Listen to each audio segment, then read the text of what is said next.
Before men walked the earth, there were guardians who watched the skies, creatures so fierce that even gods feared them, in the mist-shrouded forests and thunder-riven seas of the ancient Norse world. Beings like the great serpent Jörmungandr, the colossal wolf Fenrir, and the shadowy undead warrior spirits called Draugr roamed the realms. They prowled the roots of Yggdrasil.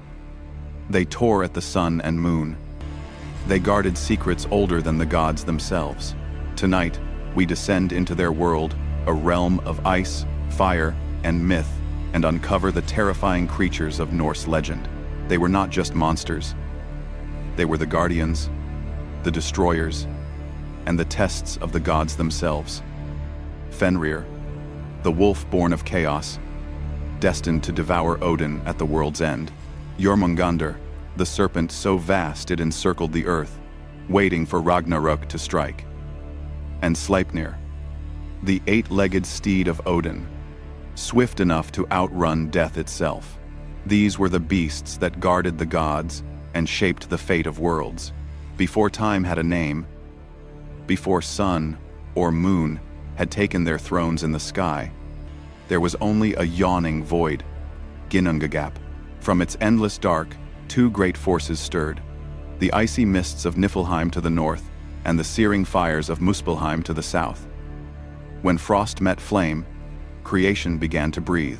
From the melting rime rose the first being, Ymir, the primeval giant. And from him came the ancient race of Jotnar, the giants who would one day rival the gods. In the heart of that newborn cosmos stood Yggdrasil, the world tree. Its roots drank from sacred wells of wisdom and destiny. Its branches stretched beyond sight, holding the very realms in their embrace. There were 9 realms, each pulsing with its own light, its own law. Asgard, realm of the gods, where Odin, the All-Father, ruled from his golden hall of Valhalla. Midgard, the world of men, suspended between chaos and order. Jotunheim, the land of the giants, where storms were born and thunder had meaning. Beneath them lay Niflheim, frozen and still. Beyond them, Muspelheim, burning and alive with flame. And at the very roots of Yggdrasil, where the serpent Nidhugger gnawed endlessly at its base, the balance of the worlds was forever at risk. The gods, Odin, Thor, Freya, and the rest, were not rulers of a peaceful kingdom. They lived in a world at war with itself, where every shadow hid a beast, and every beast had a purpose.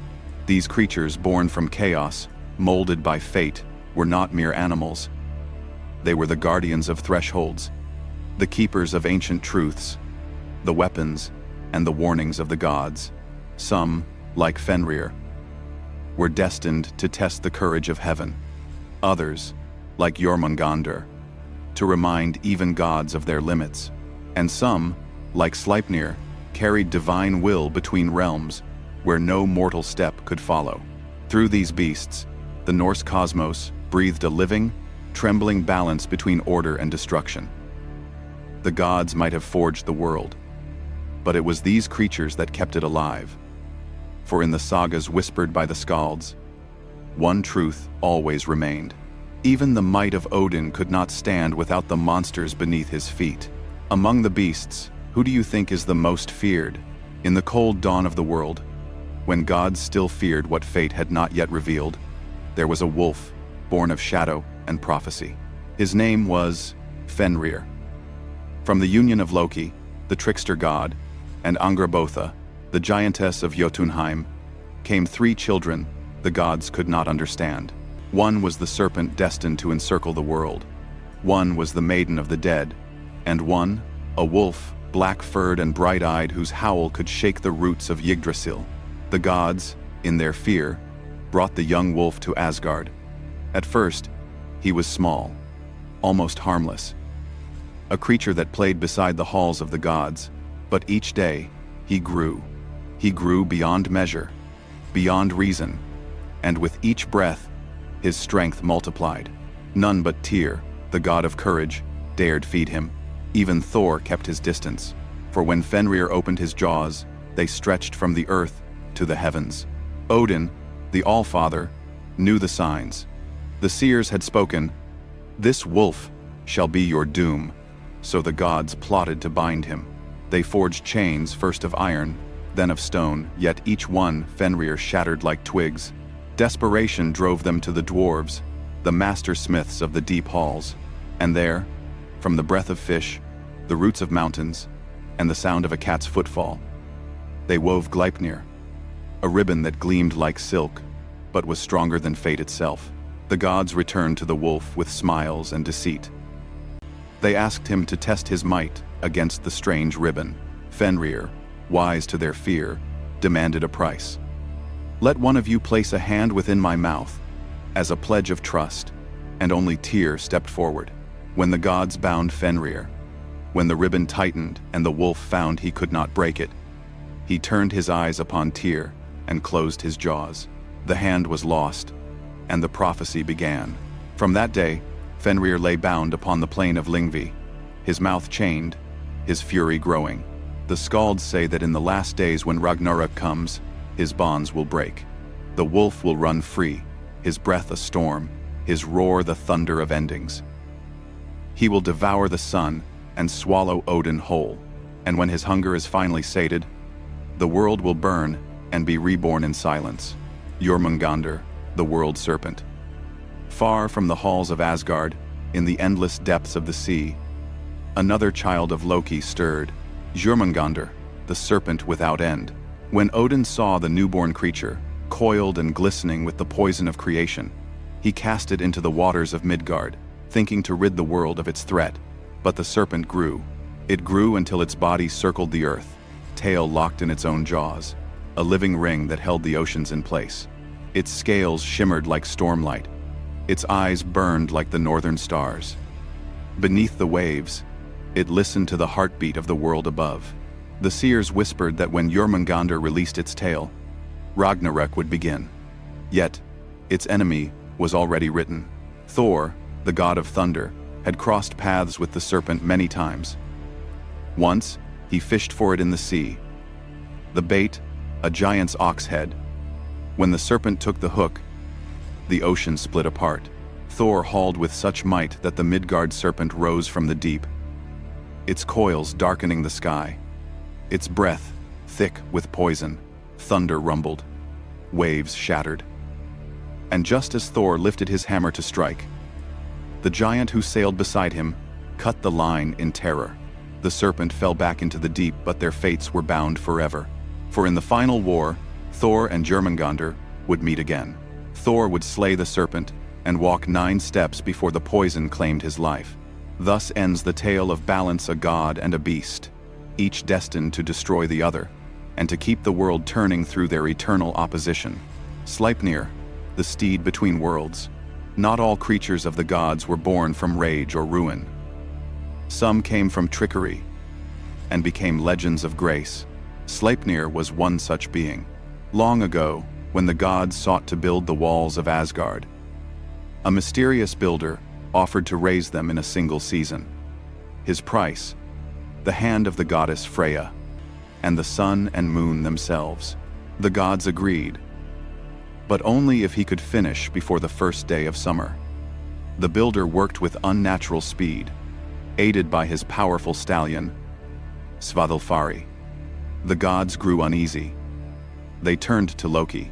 To stop the builder, Loki transformed into a mare and lured the stallion away into the forest.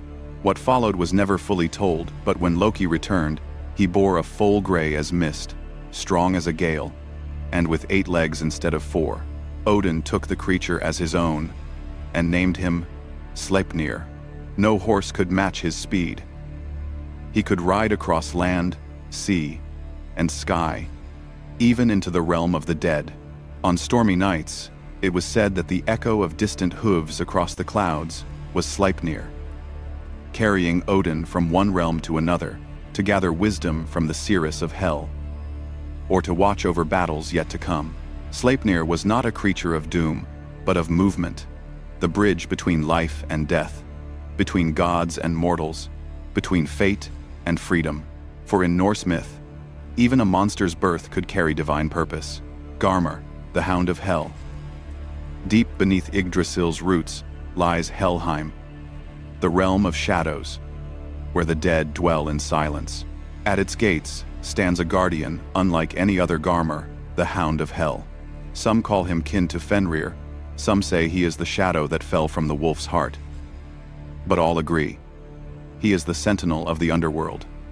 His fur is dark as ash. His eyes burn red in the gloom. He howls not at the moon but for the souls who cross the threshold between the living and the lost. When the winds of Ragnarok rise, it is said that Garmr will break free of his chains and meet Tyr in battle, the god who once fed the wolf. The hound and the warrior will slay each other, their blood mingling at the gates of hell. The last price before the world burns. Yet until that day, Garmr watches. Silent, eternal, waiting for the call that ends all things, other guardians and watchers. But the Norse cosmos is vast, and the guardians are many. Beneath Yggdrasil's deepest root, the dragon Nidhugger gnaws forever, feeding on the corpses of the dead, waiting for the tree to fall. In the skies above, Odin's ravens Hugin and Munin fly each dawn.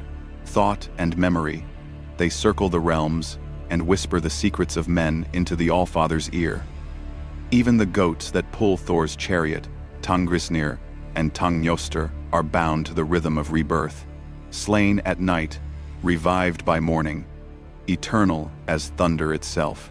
Each beast, great or small, fierce or wise, was part of the grand balance that kept the 9 worlds turning. For the Norse did not see monsters as evil, they were necessary. Without the wolf, courage means nothing. Without the serpent, thunder has no purpose. Without the hound, death would have no gate. And without the watchers, the ravens, the serpent, the horse, even the gods would be blind to fate. In Norse mythology, nothing existed without purpose. Every creature, every storm, every shadow beneath Yggdrasil, all were threads in a vast and fated tapestry. The beasts that guarded the gods were not random terrors. They were symbols, reflections of divine truths, born from chaos, yet essential to balance. The Norse did not see the world as light against dark, or good against evil. They saw it as a cycle, creation and destruction intertwined, destiny unbroken, and within that cycle, the beasts stood as both protectors and destroyers. Take Fenrir, for instance, the monstrous wolf born of trickery and prophecy. To the unknowing, he was a creature of doom.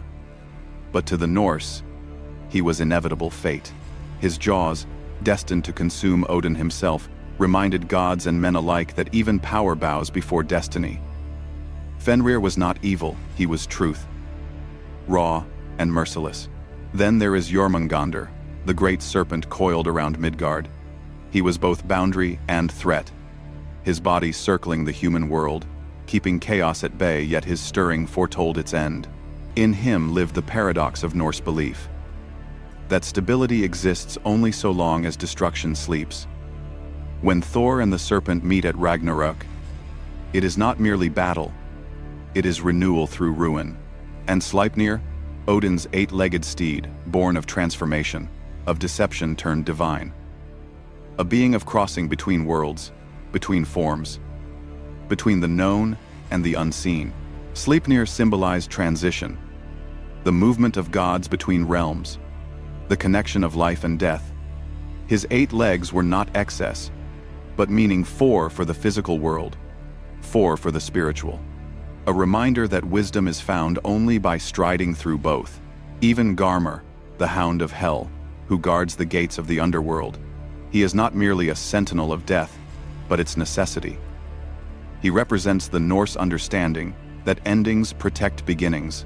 Without Garmr's watch, the boundaries of hell would collapse, and the realms would drown in chaos. His growl is the echo of inevitability, the sound of order keeping decay in check, until Ragnarok calls him forth. To the Norse, these beasts were not nightmares. They were truths shaped into form. They represented chaos, but also the order born from it.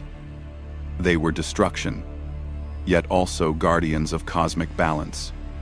They were fated, yet essential to the survival of gods and men alike. In every fang, in every coil, in every thunderous breath, they carried meaning. They reminded gods that divinity has limits, and reminded men that courage means facing the inevitable, not escaping it. And when the final age comes, when Yggdrasil trembles, when the sea serpent rises, when wolves devour the sun and moon, it will not be a tragedy. To the Norse, it will be completion, a closing of the circle. From the ashes of Ragnarok, the world will be reborn. The flames have quieted. The echoes of gods and beasts now fade into the wind. But their stories, their courage, their terror, their endless dance with fate still live, in whispers carried across time. If you have felt the breath of these legends, if the ancient world still stirs something within you, then let it echo beyond this moment. Subscribe to Global Whisper Hub, where every myth breathes again, where forgotten tales find their voice, and where the echoes of the old world awaken, one story at a time. This is Global Whisper Hub, the voice of forgotten worlds.